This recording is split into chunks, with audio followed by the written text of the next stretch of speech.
Evening. I am Adair Damon. I'm the director of the Washington State Labor Education and Research Center. We are housed at South Seattle College. We are part of the State Board of Community and Technical Education. It is the practice of all of the meetings at South Seattle College to start with a land acknowledgement. And Siobhan, will you put that up?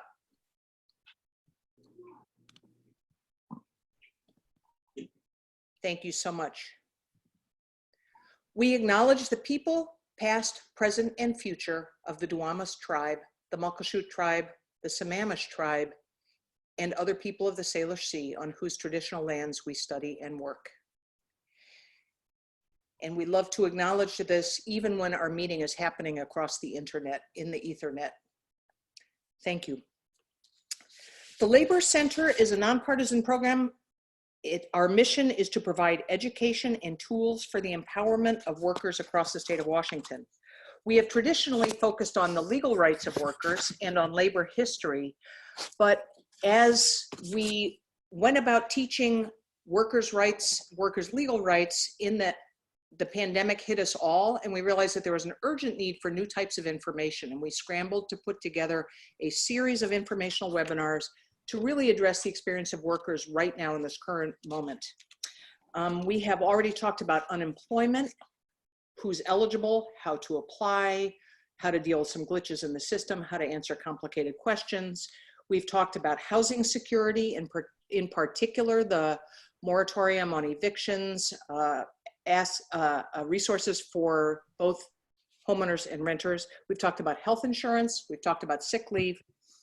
And now at this point in this pandemic era, I think many of us are beginning to look a little bit further down the road as we've dealt with some of the immediate consequences for ourselves, our family, and our community. We're looking down the road. And I think part of planning that rang deeply true to me is for a worker at home right now with time on their hands, or for a worker in an industry that seems badly damaged and wounded and maybe not coming back right away, or for a worker on unemployment, thinking about going to school might be what you're thinking about. So we put together a great panel to talk about this tonight. We have, speaking with us tonight, Bill Messenger from the Washington State Labor Council, one of the workforce directors, Emmanual Flores, also from the Washington State Labor Council, another workforce director, and Kristan Lortz, the King County Workforce Development Coordinator. All three of these folks work together as part of the rapid response team that is working with dislocated workers throughout our county and around the state. So they have a lot of hands-on experience, resources, and wisdom to share tonight. I think that I would like to start with Bill in this conversation. Bill, describe for people listening tonight what your department at the Washington State Labor Council does and what services you might offer to people that are going through all sorts of job stress right now. What we do, I think it would be, suffice it to say, we are worker advocates. We are employed by the Washington State Labor Council, but we carry a contract, and we have carried a contract for about 35 years with Employment Security Department to represent people and help them maximize the system. As with any government program, there's a lot of pushback. And so we're kind of like a sounding board, a shoulder to cry on sometimes. And we go right out in the trenches and help people through the system as they're losing their jobs. That's awesome. And what kinds of services can you offer to workers? Well, we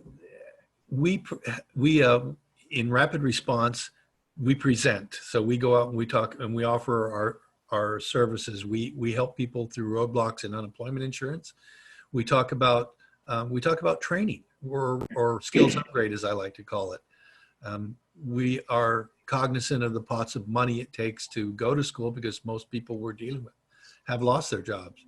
And so we just kind of help people through the system and are there when they need us. A bit about Trade Act. Our organization does most.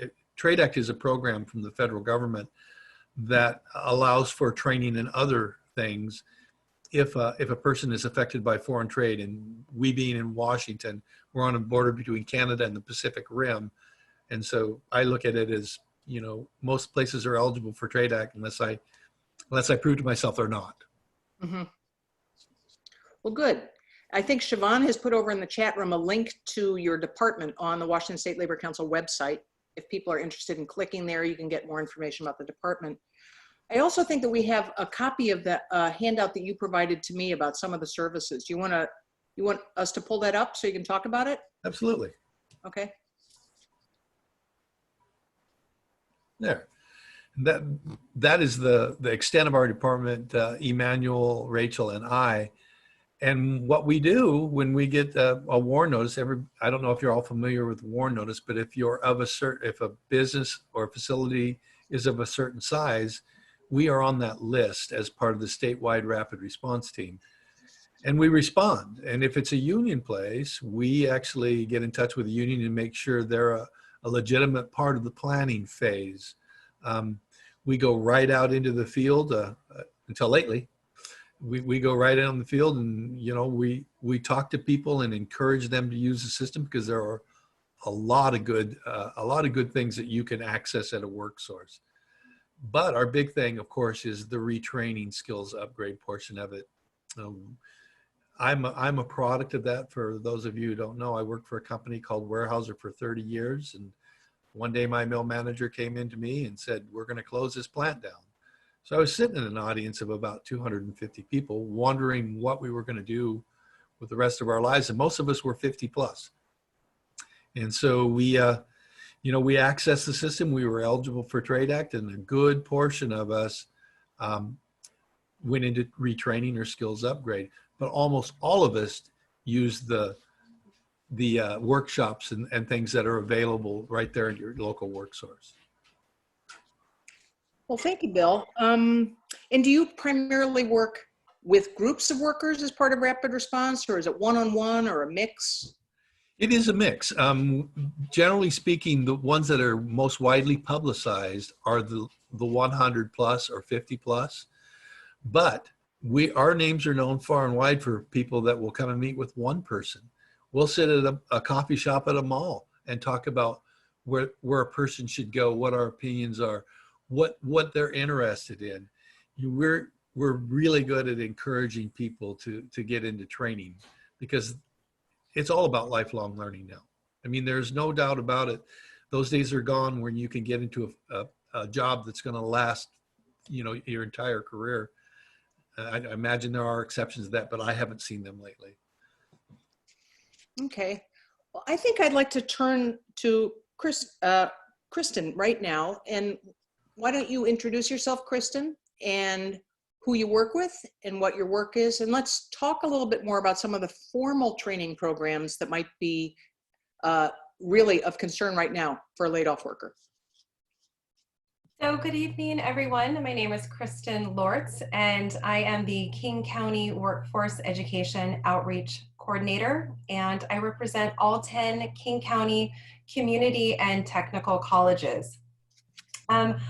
I represent the Worker Retraining Program, and I speak mainly about the Worker Retraining Tuition Assistance Program. And what this program is it is set up for individuals who have been laid off, individuals maybe like yourself who are dealing with a layoff, and there is money available to you through the state if you would like to go to school. And the Worker Retraining Program likes to focus on usually short-term certificates, or like Bill says, more sort of like improving on your current skills. But in some respects, some people do want to reinvent themselves a little bit. And so that's always a path I encourage people, if they would like to go down, to definitely work with a worker retraining specialist to see if that is also possible.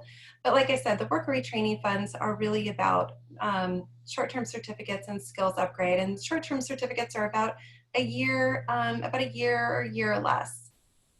So, yes. Oh, you've muted. Okay. Hey, So there is support available for a full year. You were muted when you Yeah. that was part of the question. Yes. hey, Yeah. Derek, since this is a conversation, can I Yeah. tag on to what Kristan said? Yeah. One thing that we always stress to people that we work with is always have more than one plan. A plan A, a plan B, and a plan C. Now, unemployment insurance is going to tell you that you have to go out and find a job. That's great.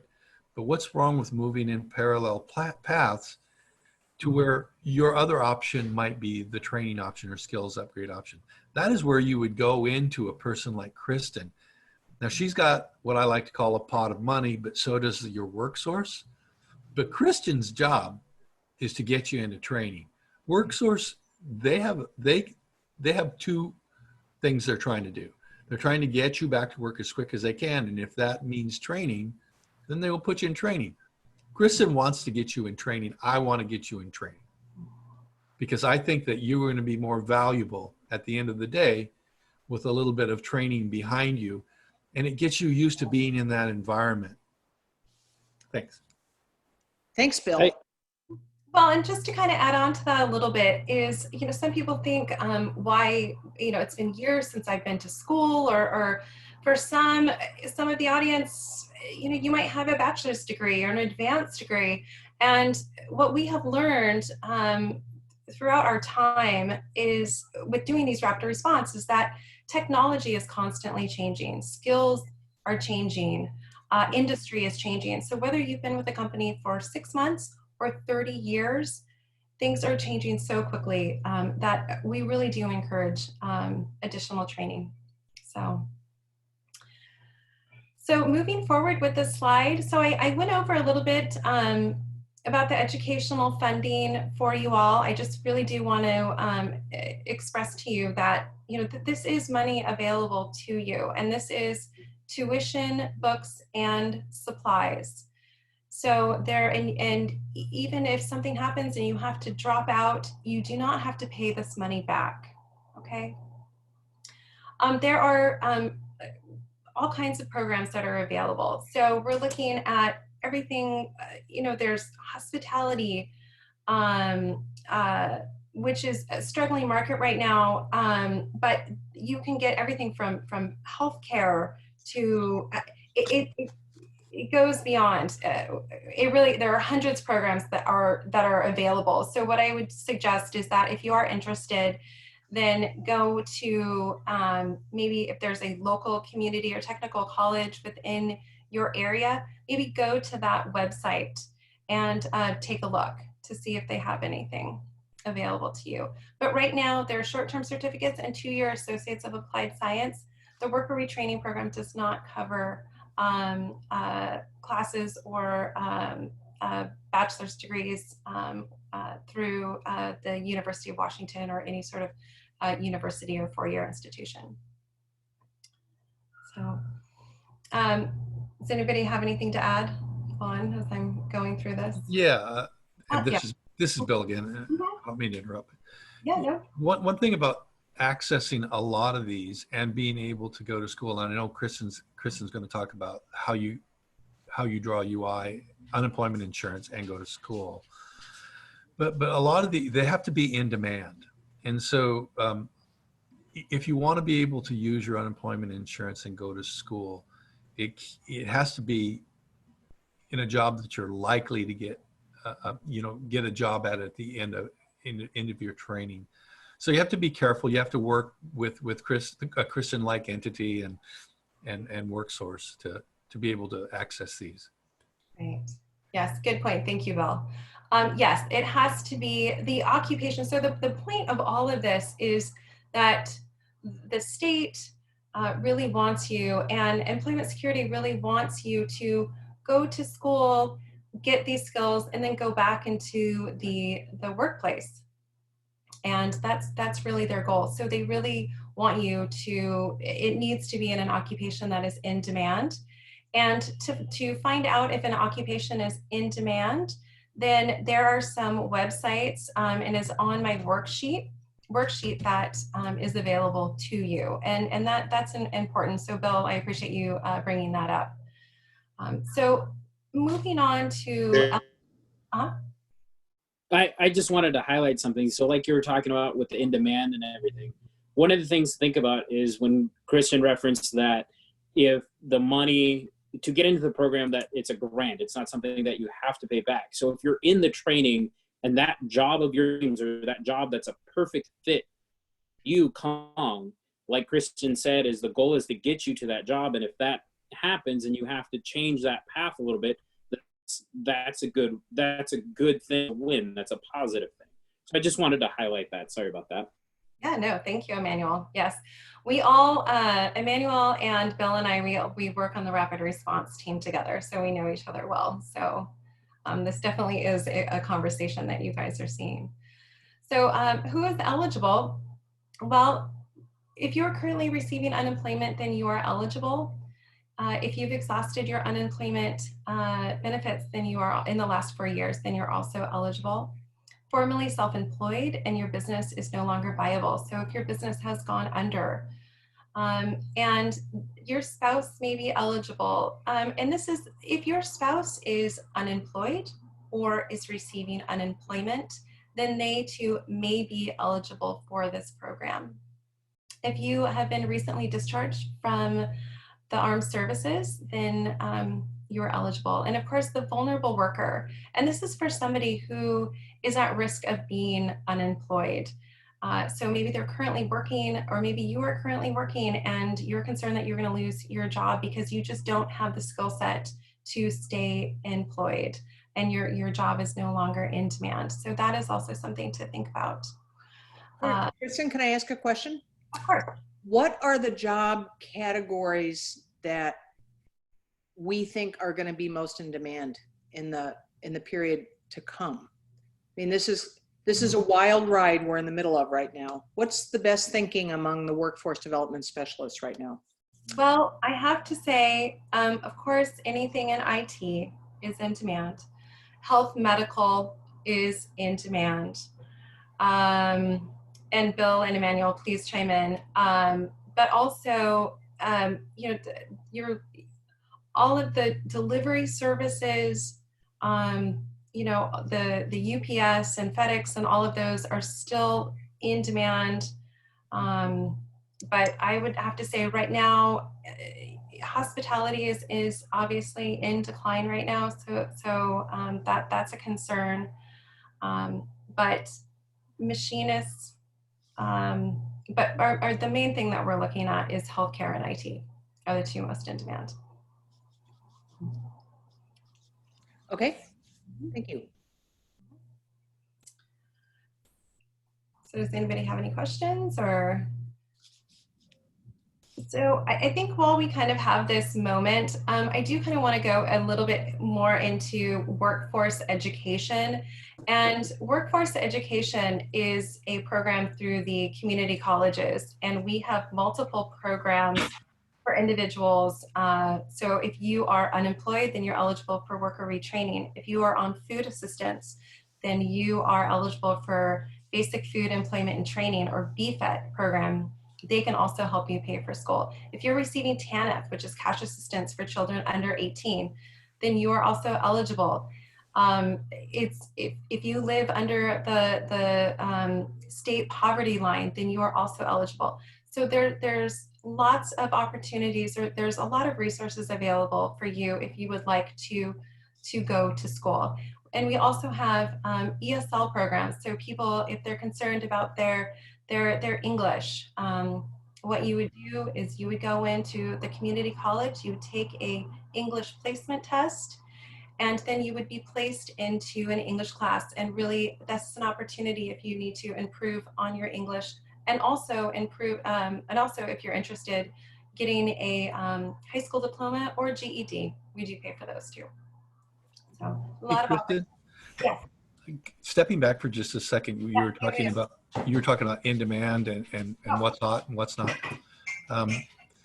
we strive to make sure it's in demand, but we also want to make sure it's high wage, high road jobs. We give our opinion to the folks that come to us and talk to them about what that means. Kristan hit on two of the biggest ones, IT and healthcare. Really, manufacturing has been hurt, but it's still a pretty viable way to make a pretty good living. So we always say that if the job of your dreams comes along, take it. But while you're waiting for the job of your dreams to come along, get into some sort of training to enhance your skills.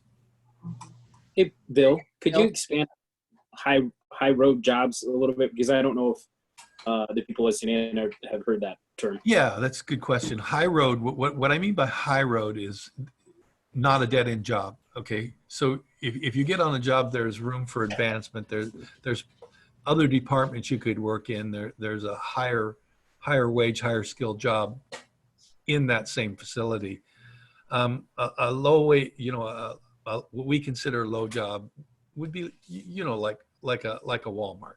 They're so anti-union, and we do represent unions at the end of the day. So we kind of steer people away from that unless they're bridging a gap trying to get to, training or a better job. Thanks, Bill. Thanks, Emmanuel. That's very helpful. Yeah. Okay. And so how do people get hooked up with people like you who can explain their options? Kristan? Well, there are a couple options. One is, I don't know at the end if you're going to give my information. Yeah, you will. Okay. So you can always, at the end, you will receive my email. You can always reach out to me, but you can always go to startnextquarter.org, and this is a survey that you would take. And at the end of the survey, it tells you what programs you would be eligible for. So whether that's worker retraining, again, it could be worker retraining, it could be the BFIT program that I described earlier. You might be also eligible for other programs for additional funding to you. That's why we strongly suggest go to Start Next Quarter. And this is, the worker retraining program is throughout the state. So every county, every public, community, and technical colleges has a worker retraining workforce education program in it. So I see here on the top, we didn't go over sort of what kind of assistance that you would receive if you decide to go to school. And this is a very important topic and subject, because if it's been a long time since you've been to school, or maybe you've never been to school, maybe you're older, maybe you have children that are in college. If you decide to go to school, then you would reach out to myself, or you would take the Start Next Quarter, you would take the survey, and then you would be linked to a worker retraining specialist, and they will help you through your entire journey. Everything from filling out the application, choosing the classes. Maybe it's been a long time since you've taken a math or English, and you need a tutor. They can also help with job placement at the end. And I think what's really important is that also these specialists have, they have knowledge and connections with community organizations that can help you. If your car breaks down, or you're having problems getting to school, transportation is a big issue for people trying to get to school. A little different with COVID-19. But also maybe speaking of COVID-19, maybe you're struggling, maybe your computer died, or maybe you don't have Wi-Fi that can handle taking those online classes. That worker retraining specialist will be there for you to help and guide you every step of the way. And we see students of every age, every class, I worked there for years, and really we saw time and time again of how this program helped individuals. So I think what you're saying is you don't need to figure all this out yourself. Right. Go to startnextquarter.org. Someone will help you figure out the ways to access all the resources that might support you. Well, let's talk about funding resources if we may. Okay. And Chris and I, stop me if you've already gone through this, but there are several resources, and one is dislocated worker money. One is worker retraining money. That's the college money. There's FAFSA, which is a federal grant, Pell Grants. There's scholarship. There's sometimes union funding, and sometimes your union will fund skills upgrade retraining.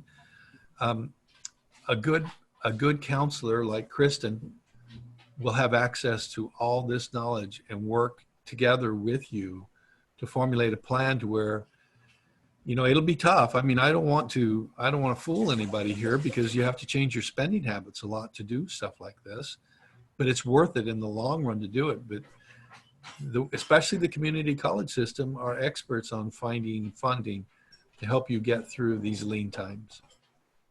I would even go further and say, as a participant in the community college system, I have been really blown away. It is the mission of people who work at the community college system to make this work for their students, for adult returning students, for immigrant students, for people speaking English as a second language. There are people whose mission it is to make this work. We had people who lost their internet access when they had to leave the campus library. People found solutions. There's just a team of people that are dedicated to making this work for the students. Right. It's community colleges. Unfortunately, a lot of the community colleges have taken out community. I wasn't necessarily supportive of that, but these really are your local community colleges. They are open to everyone. So yes. I would like to turn to Emmanuel on this question of what does happen. I know you are one of all three of you are meeting with dislocated workers, recently laid off workers in economic stress every day. You're the one I know who is currently doing what I've heard hundreds and hundreds of people say to me, gosh, I wish I could someday get around to picking up the extra credits I need to finish out a degree that I got sidetracked 15 years ago. I would love to get back to finish out my degree. You're one of the people doing that. And I'd like you to really talk about what you have learned through that experience, how you feel about it, what you say to other people considering going to try to pick up some more education time. So the biggest thing that when you always look at this decision is the fear of, what does that look like? And as you've heard from Bill and Kristan, they've talked about the funding sources, and they've kind of started to piece together what that could look like. Bill mentioned like having to change spending habits and having to be more conservative. It's the process can be very terrifying, and it's kind of one of those things of when you think about what does this mean? How is this going to change my household? Am I going to have time to do homework? And if you're a family with your children, single parent, or all these different things come to mind, but it's just, what does that path look like? How do I manage? I'm 3 children. I have my wife, she's also going to school, but it's just, how do you manage all that chaos? And how do you still find family time or find the time that you need for you and with your loved ones? So yeah, I'm sorry. So confronting that fear, what do you say to someone who says to you, oh, I don't know, man, I don't have the money. It's been too long. That's not going to work for me. What do you say to someone who says that to you in that way? Oh, it's not going to work for me. So there's a lot of different reasons why people say it's not going to work for them. One of the biggest ones, and I'm going to kind of shift to Bill a little bit, because Bill has taught me some of the things of like, what does that look like, or that transition, and just that feeling of not thinking that it works, but listening to someone who has gone through that. I know Bill has achieved his degree, and I've kind of collectively from my community, my support system, is knowing what that support system is, knowing more about what that network is going to look like, or who you can lean on. And it's a possibility that running these different plans, like Bill's mentioned before, a plan A, a plan B, and a plan C, I mean, it's not going to hurt to give a Kristan Lortz of the world a call and have that conversation. And I mean, even if you're positive, like, it doesn't hurt to have that call, or calling people like Bill and I and just having someone to talk with, because the reality is employers really like it when people have, if they're in between jobs, when they've had some kind of skills upgrade. Some of the things people. Yeah, I was just going to say, I was going to paraphrase what he said. One of my favorite things to say is that employers love to see people who've done something when they're on unemployment insurance. And talk about peer outreach a little bit, Emmanuel. So with the peer outreach program that Bill's talking about, I'm going to give a very generalized overview of it, but what it is they take someone from the worker group and they embed them into the system, and it's someone that the workers know and they can relate to. So going into the system, it's very awkward and uncomforting, and you're not sure if the person you're talking to really understands you. But when it's someone that you've worked alongside with, that you've gone to about your problems, or they're part of that network where you kind of knew what was going on, there's someone that you trust. So it really helps. And the whole point of the peer worker outreach is to bring people to WorkSource, or to bring people, to start guiding people to these resources. Because most of the time when we see workers that are successful, they use all these systems that you've talked about, Adair, over these webinars. And more importantly is, no one can take that certificate, that education that you got, no one can take that from you. And the most important thing is to recognize that you as an individual, you're a skilled worker. And as Bill said, like, you're not reinventing yourself. This is not, one of those educational things. It's, you're taking the skills that you have, that you've been able to get your job and keep your job with, and you're just honing them a little bit. You're making them a little sharper to move forward. So. Can I expound a little bit upon the peer outreach thing? Because Yes. that's how I started my journey. Okay. When I lost my job, I was selected along with two other guys to do peer outreach, and we acted as liaisons between, as Emmanuel said, the system and the people we worked with.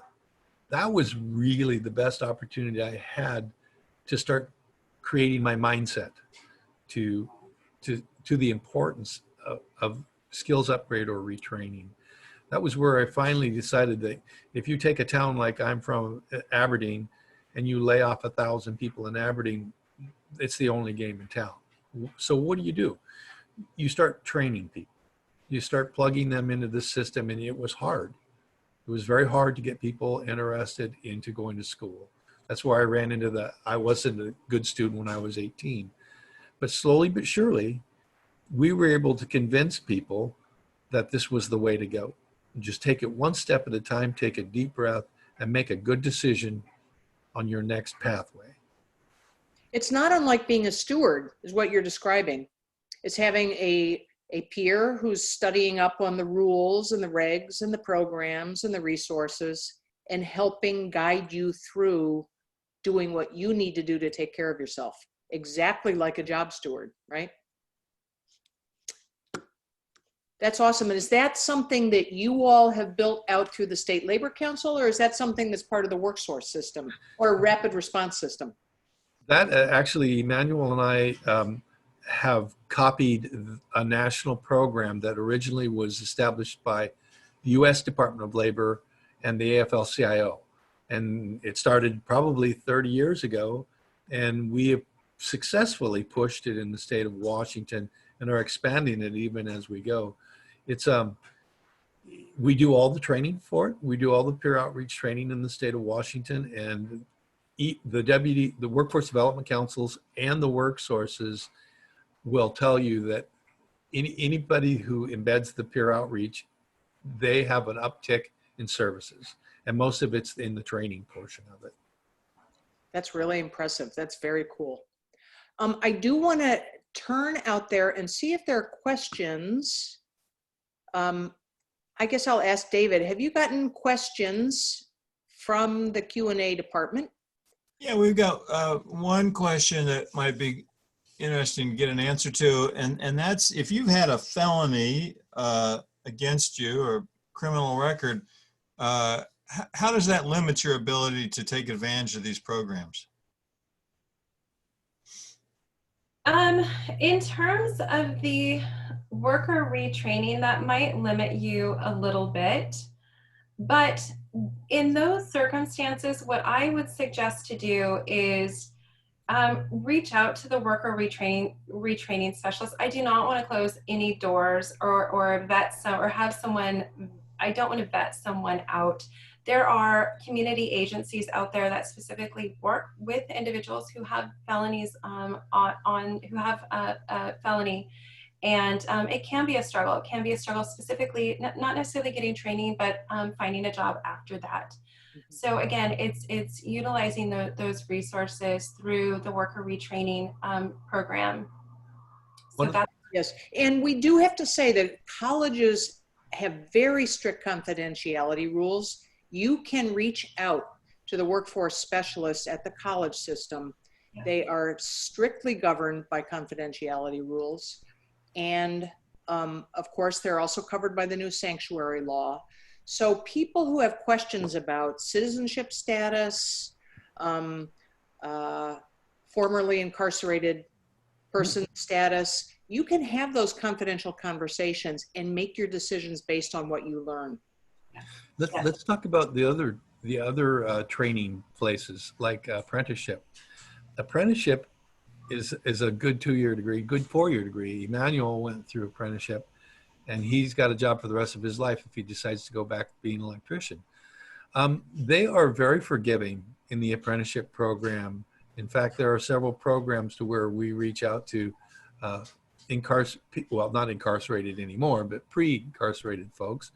And as long as they can, as long as they can show up to work and pass a drug test and are good workers, they make it through the program and do very well in the apprenticeship programs. Absolutely true.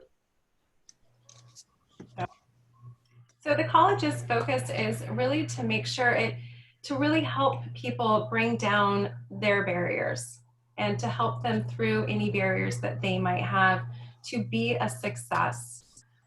That's really our focus, and whether that's through training, whether that's through counseling, whatever that is, that the community colleges are there. We have a question that has come up in our chat box. If someone is anticipating a closure, such as Intelco, is it helpful to get started before you are laid off as to checking into different job options, different training options and programs, excuse me? The sooner the better. Just do that initial outreach. You can take my information today and you can give me an email and I can help guide you. The sooner you get this information, the better you can, you can make that plan for that next step. So. And I concur. You may not be even laid off yet. I think the first layoff's up there the 21st. But I'll tell you, getting ready to go to school, especially if you're trade adjustment assistance eligible, and we did put in a petition, we wrote a petition for Intelco. That doesn't mean it's going to be certified. It's a pretty good chance, but that, until I get it back from the DOL, I never say this is certified. But if it gets certified, that could open a whole new pot of money to the folks that are working inside that plant, which could extend the amount of time you actually go to school from a year to a couple years, and all the while getting a weekly income. It's a pretty good program, and to get into that program, it really takes some research.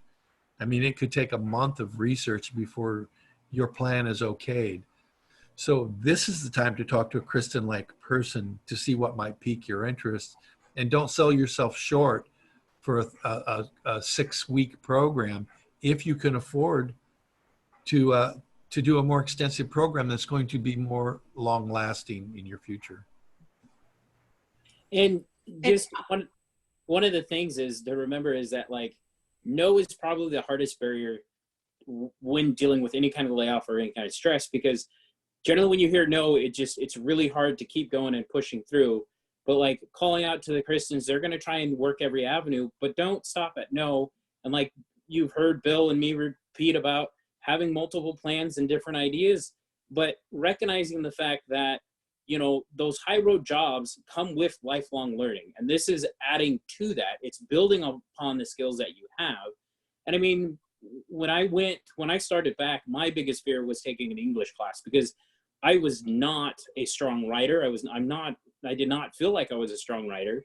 But, you know, with my apprenticeship, with things, discussions I've had with my colleague, it's helped me through that process. And more importantly, like I've successfully made it through one of my first classes, and it went really well with my English class, and I ended up coming out with an A. So it's one of those things, no matter what age you're at, don't talk yourself out of it and don't tell yourself no. Make that call, have that conversation. There's nothing stopping you from doing that. Mm-hmm. There's a sort of related questions here about, you've talked about these specialist people can talk to. Is there a wait list connected with talking to them, and how much time will they spend with each person to discuss their options? No, there's not a wait list. A lot of times what the colleges are trying to do now, because the offices are closed, we're doing everything virtually, obviously.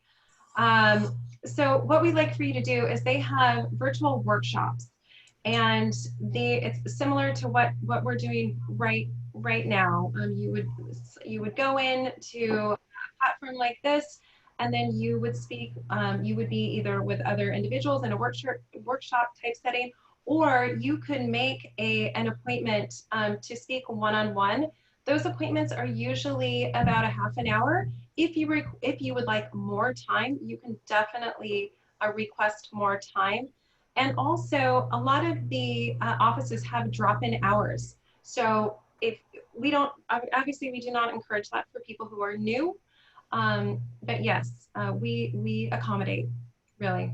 And we understand, people work, people have kids, so we're open to making it work for you and your schedule. There's a question in the chat box. Are we hearing of any new training funding as part of the money coming from the federal government response to the COVID economic crisis?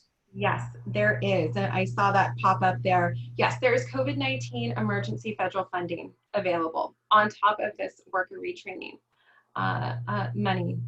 So yes, there is definitely more funding available now than there was, obviously. I'd like to weigh in on that too. Kristen's right. It's never, we've always been able to find a source of funding, really, if you look hard enough. The real problem is getting people to reach out and grab that. It's because it's, people get in a comfort zone of working. What knocks them out of the comfort zone is like COVID-19. And now's the chance to reach out and grab it. But everybody has to feel sort of safe with an income. In other words, if you're going on unemployment insurance, you have to feel kind of confident that that funding source is not going to be interrupted. And we've seen nothing but interruption in that funding source. If we could ever get that to settle down, that funding source, to where people felt confident that they weren't suddenly going to stop getting unemployment insurance checks. And we're working on that. Yeah, and we are. And what makes the worker retraining fund so interesting is that we have radically expanded who can get unemployment and how long. So we have extended benefits that are going to run all the way till December 31st this year. We have some special short-term expansions, some of which are going to be extended. There is some, it's not 100% clear how some things are going to shake out. And it will take very strong advocacy from groups like the State Labor Council to keep this foremost for policymakers at the state and federal level. But because of the rapid expansion of who's eligible for unemployment, the fact that worker retraining funds are available to people who are on unemployment means a whole bunch of people have suddenly become eligible for those funds. And you put that in connection with the fact that almost everything, about 95% of what we're teaching at the community college that I'm at, is gone online. And it also opens up a whole bunch of possibility for people to participate who have kids, who have responsibilities at home, who are tag team parenting, who have part-time jobs. There might be ways to do the training that make it possible for new people as well. So in this very difficult time, there are some expansions of possible connections. Yeah, and the chore is to lead those people and let them know that there is funding, which is what we attempt to do every day. You're coming to what is my mission in life, Bill, which is I feel that every shop steward in Washington State, I've trained a bunch of them, every shop steward in Washington State knows how to look at a contract and figure out what the rules are and how to help their coworkers. There's a whole bunch of new things that we are learning that we can help our coworkers, our family, our neighbors, our sisters and brothers and nieces and nephews. There's a lot of people who are reevaluating their lives and their decisions right now. And we want to arm not just workers who are unemployed, but stewards to help carry this information out. Take the handouts. The handout that came from the State Labor Council and a handout that came from Kristan are both in a Google Drive. I think, Siobhan, if you drop the address in the Google Drive back in there so people can download the handouts, take them to your coworkers. Click on the link and go to the website and get in touch with these folks. We have to be missionaries to our communities right now about the resources people can access. Well, and that's, I'm glad that you brought that up, because that's what we have found, especially as we work in rapid response, is that it's constant. People just do not know about these resources, and you know, these aren't new resources. They've been around for years, and for some reason the public, a lot of the public is just not aware that there are these resources available to them. And remember, it's out of most people's comfort zone. That's what our job has become as rapid responders, is to make them, or not make them, but to coax them into that line, because it's the most valuable thing you could have is education at the end of the day if you're going to be successful. So it's become that more so every year. It's become our jobs to lead people towards the skills upgrade. Well, that's awesome. There we have a couple more questions here. I don't know if anyone feels like they can answer this. Can you still go to school under this program if you are working in healthcare already under COVID-19? Most of the stuff we provide are for people who are dislocated. So I'm just going to say that, you know, if you're fully employed, a lot of this is not going to apply to you. So However, there are some unique features of people who are not able to continue in the position, in their current career path, right? And the COVID-19 era has brought a lot of reasons why people cannot remain in the job they have. Sure, if you're underemployed too. Yeah. And that's why you might want to look at, if you, in part of the eligibility criteria with the worker retraining, one is the vulnerable worker. And so that might be somebody who's currently working, but is concerned about being laid off because it's not in demand, or their occupation is not in demand, and I'm losing my train of thought. I'm sorry. Under 40. Their skills to stay employed or stay employed. So that's something you want to think about. But also in the eligibility too, if you have been on unemployment in the last 4 years, then you are eligible. So if you were on unemployment and you exhausted your unemployment, you got a job, and then you were laid off, or if you exhausted your unemployment and you're currently working, then worker retraining specialists get paid for that. The problem, what's hard though, is that sometimes it's hard, as Emmanuel can say, is that if you're working a full-time job you need to be committed to the program. So. And you know, when I see a question like that, my first thought is, oh my gosh, they're going to quit that job. And that disqualifies you for so much. And so what I am very careful about how I answer a question like that, because it is possible to quit a job, but through a system. If you're underemployed, it's possible to quit a job, but it's systematic. You have to work through people to do it. And I just don't want to give the impression that I can go to school and quit a job because it's underemployed. Yes, thank you, Bill. Well, Yeah, thank you, Bill. Do not quit your job. So, and that again goes back to reaching out. If you're curious at all about going to school, and you're still employed, you're not on unemployment, but you're curious about going to school, reach out to the worker retraining specialist, because again, they will guide you through that, and they will tell you, don't quit your job. Let's create a plan. Let's maybe find you some funding in another direction. And Was are you using the terms underemployed and reduced hours to mean the same thing? That's a good question. Not necessarily. I guess since COVID, they have become interchangeable. But I used to think of underemployed as, well, like I talked about before, a place where there's no progression ladder, to where you're just barely making the, you know, like a drive-in where you order hamburgers or McDonald's. That's what I think of as underemployed. But you're right. Since COVID-19, it's getting to the point where people are using those terms interchangeably.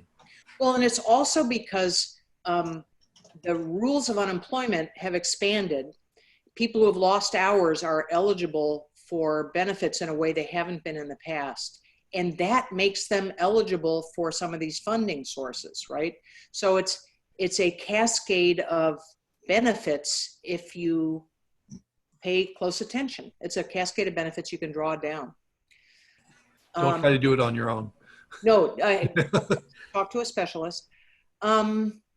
Let me think. We're getting towards time to wrap. I think I should ask the panelists, do you have something that you'd like to wrap up with? Well, there was one more question from Monica Warner in the health industry, or certificates for mortuaries. I imagine there are, wouldn't you say, Kristan? I mean, that seems like an in-demand job. I'm sorry, repeat that question again. It says for health industry, are certificates for mortuaries and other type of close contact jobs being issued? I imagine the close contact she's talking about is like cleanup and stuff like that. It seems like that's in demand now. Right, you would think it is.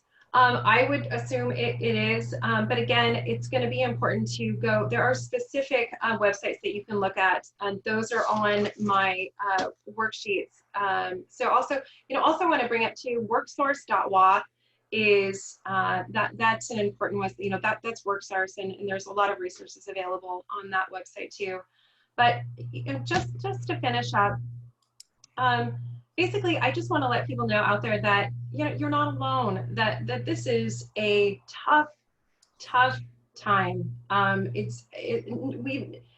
have never. I was talking to my 72-year-old mom. She's never seen anything like this, and it's devastating. And when Bill and Emmanuel and myself and we work with this every day, and we see those more notices every day, and we see how real it is. It's definitely a real thing, and we just want you to know, I want you to know that there are resources and people out there that can help you through this. And look at your family, your community colleges, wherever you can find and feel that you need support. We're there for you, and I'm hoping that I hope that any barriers that you think that you have, please don't let those get in the way. That just do an initial outreach to myself, to Bill, Emmanuel, and we can help you with those. So just do that initial outreach. Thank you so much. Bill? Yeah.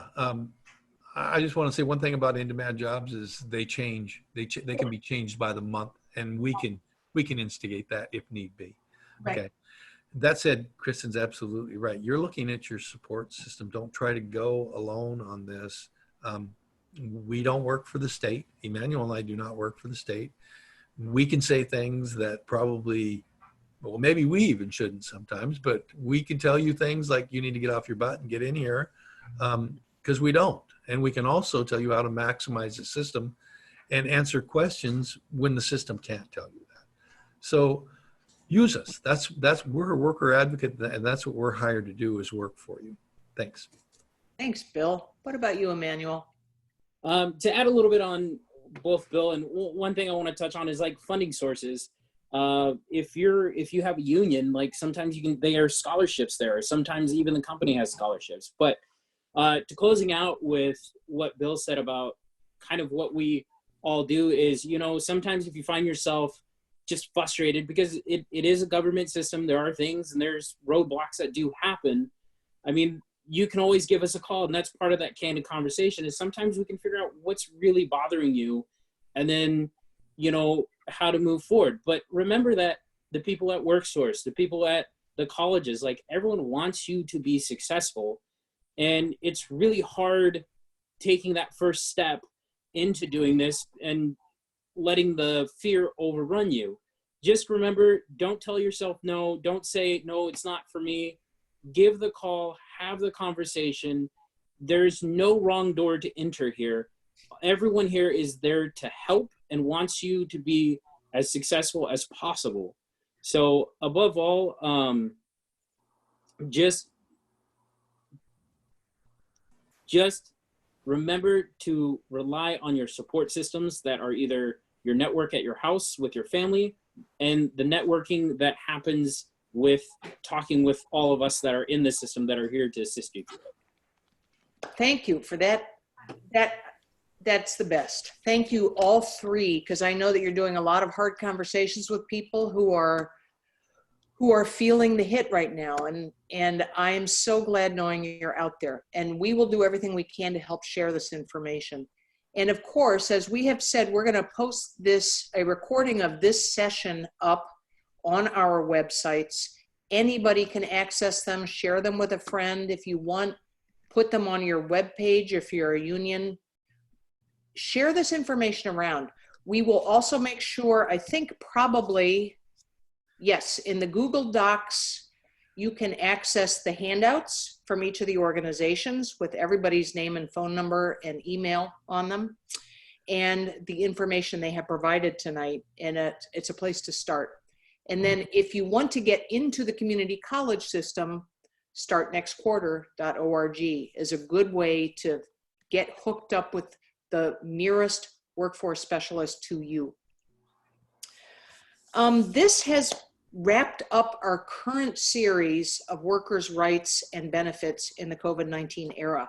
There is more coming because so many people who have been at home, who have been on furlough, are beginning to hear about possibly coming back to work in phase 2.